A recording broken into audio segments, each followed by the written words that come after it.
Welcome back to my channel. আশা করি সবাই ভালো আছো।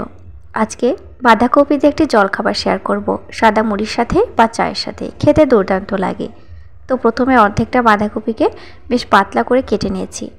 কপিটাকে কাটার আগে ধুয়ে নিয়েছি, যদি কাটার পরে ধুয়ে থাকো তাহলে অবশ্যই জলটা ঝরিয়ে নেবে। এবার এখানে কিছু পছন্দ মতো সবজি নিতে হবে। পছন্দ মতো যে কোনো সবজি নিলেই হবে। তো এখানে আমি নিয়েছি কাঁচা লঙ্কা, পেঁয়াজ, ধনিয়া পাতা, বিট আর একটু রসুনের কুচি নিয়েছি, মুখে পড়লে বেশ ভালো লাগে। এবার জল ঝরিয়ে রাখা কপিটার ভেতরে চা চামচের 1 চা চামচ লবণ দিয়ে দেব। লবণটা অবশ্যই স্বাদ মতো দিতে হবে। আর দিয়ে দেবো 1 চিমটে হলুদের গুঁড়া। হলুদটা একটু অল্প করে দিতে হবে। আর দিচ্ছি এখানে একটু চাট মশলা। তো চাট মশলা বাজারে কিনতে পাওয়া যায়, বাড়িতে আবার বানানো যায়, তোমরা যেটা ব্যবহার করবে সেটা দিয়েই হবে।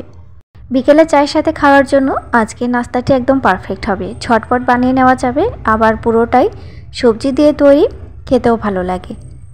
তো এবার কেটে রাখা যে সবজিগুলো আছে সবজিগুলো দিয়ে দেব। এবার দিয়ে দেব বেসন। তো বেসনের মাপটা আছে এখানে কাপের প্রায় আধা কাপ।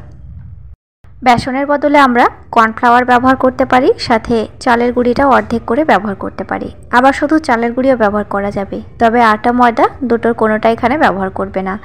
এমনিতেই বাঁধাকপি দেওয়া আছে, ভাজার পরে একটু নরম হয়ে যাবে। তো ক্রিস্পি করার জন্য এখানে বেসন বা চালের গুঁড়ি দুটো যে কোনো একটি ব্যবহার করবে। এবার হাত দিয়ে ভালো করে মেখে নিতে হবে। জলের কোনো প্রয়োজন পড়বে না, বাঁধাকপির ভেতরে যথেষ্ট জল আছে। তো হাত দিয়ে ঠিক এইভাবে চটকাতে থাকবো সুন্দরভাবে। নতুন বন্ধুরা প্লিজ অবশ্যই আমার চ্যানেলটি সাবস্ক্রাইব করে দিয়ে পাশের বেল আইকনটি প্রেস করে রাখবে, সাথে অবশ্যই আমাকে কমেন্ট করবে। কমেন্ট করে তোমরা জানিয়ে দেবে তোমরা কী ধরনের ভিডিও দেখতে চাও। তো বেশ সুন্দর করে ব্যাটার রেডি হয়ে গেছে। আর ভেতরে যে আমি বিটটা দিয়েছিলাম, বিটটা দেওয়ার জন্য সুন্দর কালার এসেছে। আজকের পকোড়া পিওর ভেজ দিয়ে তৈরি, তো আমরা এটা বাচ্চাদেরকেও দিতে পারি। তো দেখো ব্যাটার পুরো রেডি হয়ে গেছে। এই ব্যাটারটি 2 মিনিটের জন্য একটু রেখে দেব, তারপর আমরা ফ্রাই করব। ফ্রাই করার জন্য এখানে একটি ফ্রাই প্যান নিয়েছি। তেল খুব বেশি আমি দেব না, চা চামচে 2 চা চামচ তেল দিলাম।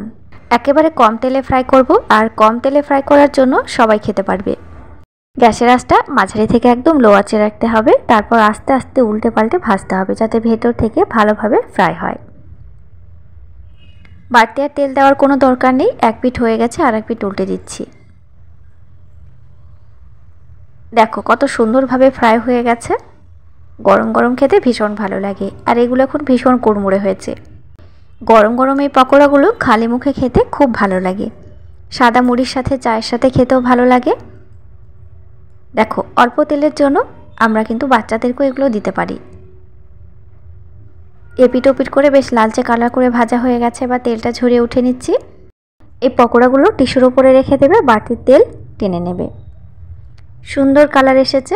এবার গরম গরম অবশ্যই পরিবেশন করব যে কোনো সস বা চাটনির সাথে। আজকের রেসিপিটা কেমন হয়েছে আমাকে কমেন্টের মাধ্যমে অবশ্যই জানিয়ে দিও। ভালো লাগলে চ্যানেলটি সাবস্ক্রাইব করে দিও। নতুন নতুন রেসিপি নিয়ে ফিরে আসছি আবার নেক্সট এপিসোডে। আজকের মতো বিদায় নিচ্ছি। Thank you.